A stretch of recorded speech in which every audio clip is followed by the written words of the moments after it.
Boa noite. Queria que tu falasse sobre o jogo em si, analisasse um jogo que teve tantos acontecimentos, que teve polêmica de arbitragem e que teve cenários completamente diferentes, né? Antes e depois da expulsão ali no início do segundo tempo. Então acho que essa é a minha definição, é um jogo, né, agitado do ponto de vista do campo, polêmico, né, do ponto de vista da arbitragem, e com muitas alternâncias, né, sobretudo do primeiro tempo, né, do início para o final do segundo tempo, né.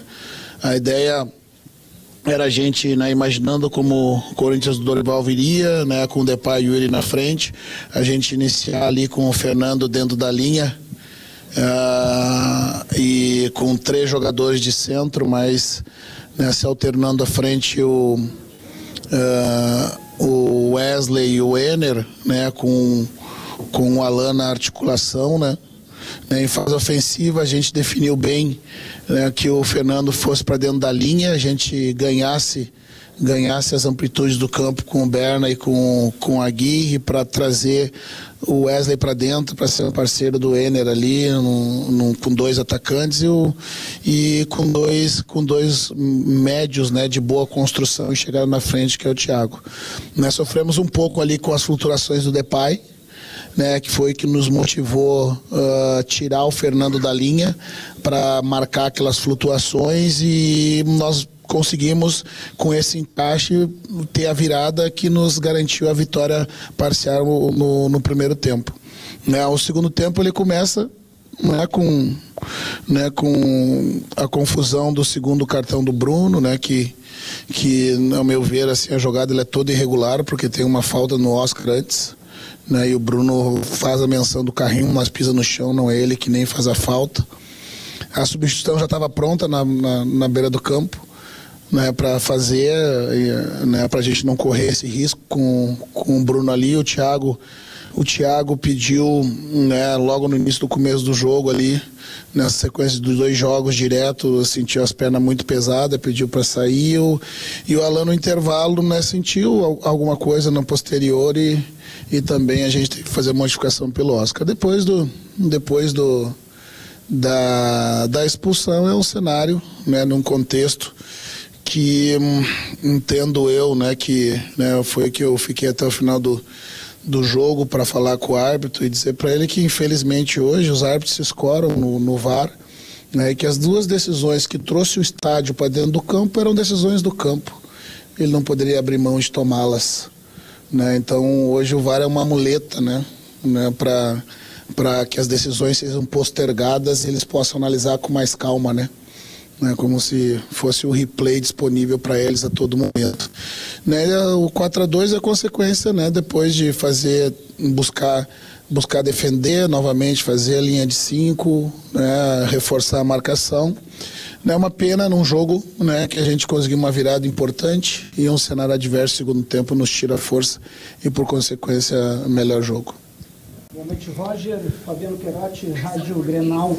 Roger, mesmo com erros que a gente viu de arbitragem, você não acha que mesmo assim o Inter acabou cedendo alguns espaços demais na partida de hoje? Por exemplo, o Carrijo jogou quase todos os 90 minutos, aparecendo muito pelo lado do Bernabé e quase sempre tendo vantagem por ali.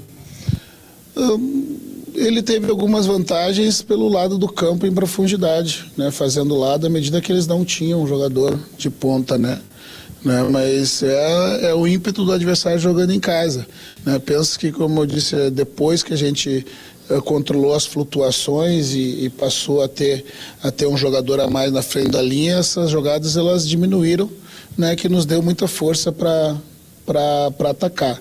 Né, não vi o adversário jogar com tanta liberdade, né. Teve bola de inversão, né, que de fato, né, o adversário, o Carrijo, aproveitou, né, para entrar em bola quase que de segundo pau nas costas da defesa, mas não foi na minha opinião, não foi esse o nosso problema maior até o gol do Corinthians, né, que depois a gente buscou neutralizar essa flutuação do Depay, né, com a saída do Fernando da linha. Talvez o jogo do Carrijo tenha sido beneficiado justamente pela essa flutuação, né, mas foram espaços de um time, né, que foram criados pela qualidade do adversário também, né, a gente também tem que entender isso. Rogério, tudo bem? Bruno Belhosa da Rádio Bandeirantes. Você falou um pouquinho sobre o sistema defensivo, mas hoje o Inter, além dos 4 gols que levou 6, de certa forma, com 2 gols que foram anulados por conta de faltas. Não entendo levou, nessa questão. Não levou, né? Os gols foram anulados. Mas você identificou problemas defensivos no Inter, principalmente também levando em conta o retrospecto, em 5 jogos foram 9 gols sofridos. Identificou alguma coisa que te incomodou defensivamente? Especificamente comparando com os outros gols que nós tomamos, não. Né? Foi o que eu respondi na pergunta do teu colega relacionada à flutuação do Depay. Jairo do Baldasso. Roger, o Inter, quando depois tomou o primeiro gol no primeiro tempo, o Inter tomou as rédeas do jogo totalmente. Tanto que virou o jogo com uma certa tranquilidade e terminou dominando o primeiro tempo. Não te parece que no segundo tempo o Inter voltou um pouco mais recuado do que deveria, trazendo o Corinthians para o campo?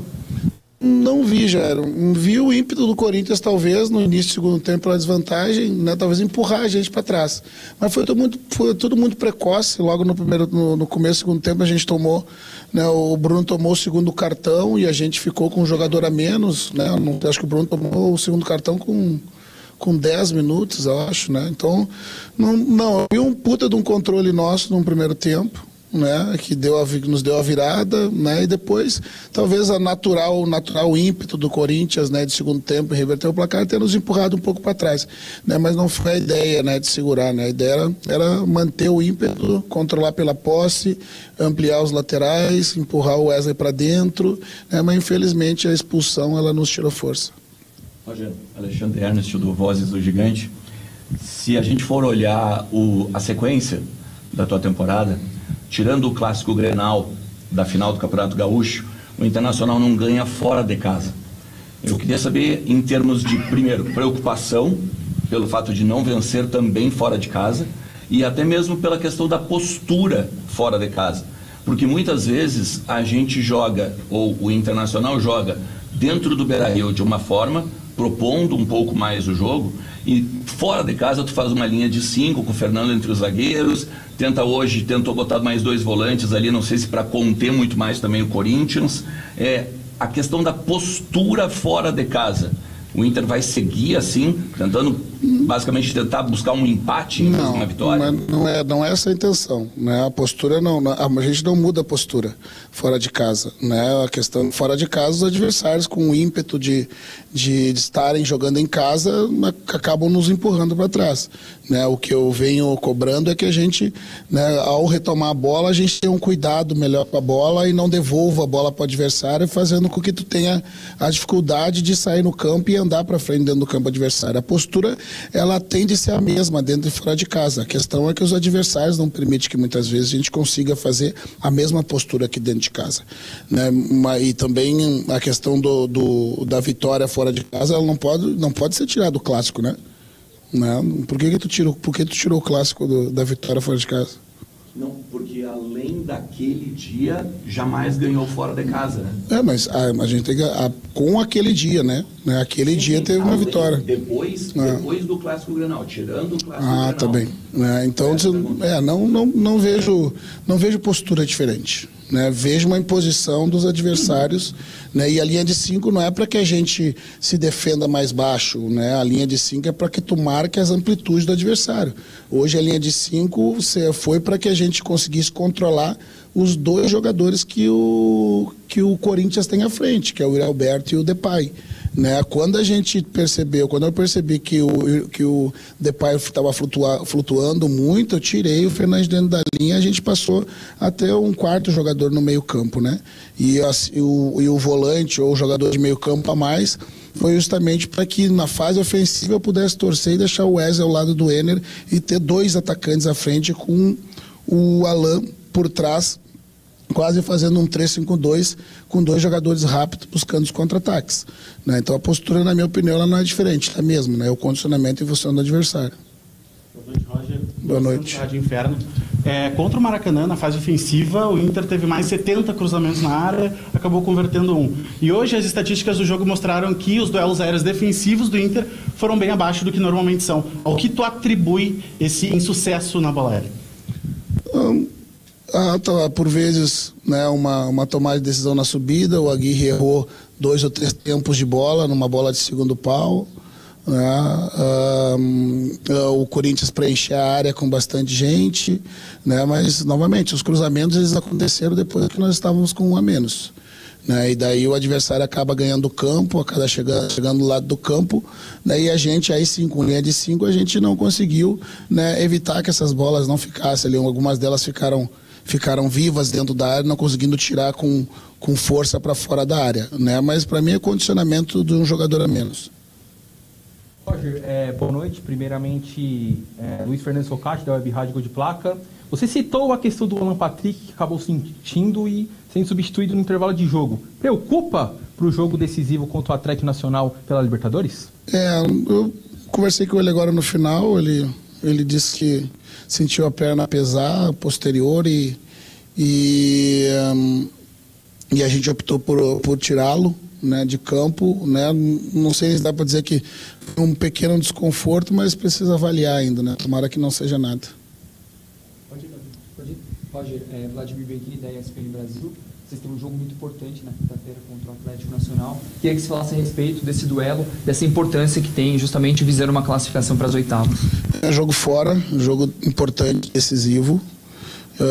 É uma sequência muito dura que a gente tem agora de jogos fora de casa, né?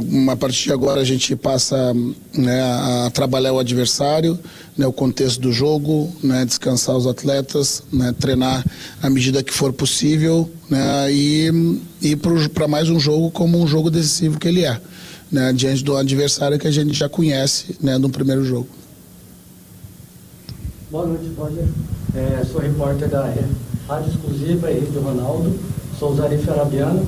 Gostaria de perguntar para você, o fator predominante para a derrota de hoje foi ter ficado com um jogador a menos, e qual recado você poderá dar para os torcedores colorados que começam a ficar um pouco insatisfeitos com os últimos resultados e preocupados com uma classificação na Libertadores? Preocupados, penso que quando os resultados não acontecem, o torcedor vai ficar sempre, né? Ou é a ausência de resultados, né? Ou a ausência do desempenho com o resultado que gera um outro tipo de preocupação, né? Na partida de hoje é difícil a gente analisar uma partida assim e avaliar o contexto da expulsão que nos tirou força no momento que a gente estava vencendo, né? O que eu poderia dizer para o torcedor é que tenha confiança no trabalho, no que a gente está fazendo nesse grupo, né, de jogadores, que a gente vai fazer bonito, né, pelo time. Boa noite, Roger. Lucas Ribeiro, do Tic Tac Sports. Queria saber de você que os últimos jogos, os confrontos entre Internacional e Corinthians, vem sempre tendo um embate muito grande fora e dentro de campo. Queria saber como você, como técnico do Internacional, trabalha o mental do seu time. Se você leva em consideração como se fosse um clássico, esse jogo, um jogo importante, ou por ser uma 7ª rodada de Brasileiro, é só mais um jogo e tem que focar no próximo jogo? É um clássico, né? Corinthians Internacional é um clássico no futebol brasileiro. Eu acho que faziam 8 ou 9 jogos que nós não éramos derrotados pelo Corinthians, né? E isso é um retrospecto importante. O ano passado foi 2-2 o jogo aqui, e que também saímos vencendo e tomamos a virada e conseguimos o empate no final, né? Então é jogo sempre muito difícil, né? Com casa cheia, né? E a gente sempre fez bons confrontos, né? Então é encarado como clássico mental dos jogadores.